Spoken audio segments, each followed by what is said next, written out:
எம்பிரானது 64 சிவ வடிவங்களில் ஒன்றான லிங்கத்திலிருந்து தோன்றிய லிங்கோத்பவர் வடிவத்தை பற்றிய குறிப்புகளை காணலாம்.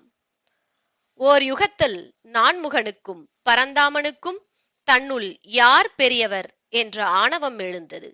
வாய்தர்க்கம் செய்தனர். அது பெரும் போராக மாறியது.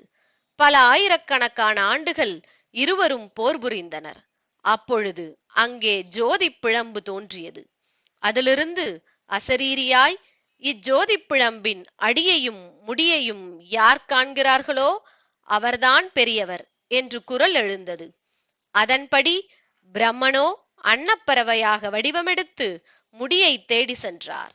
விஷ்ணுவோ வராகமாக அவதாரம் எடுத்து அடியை தேடி சென்றார். ஆண்டுகள் யுகங்கள் கடந்தும் அவர்களால் அடியையும் முடியையும் காண முடியவில்லை. அதனால் ஜோதி வடிவம்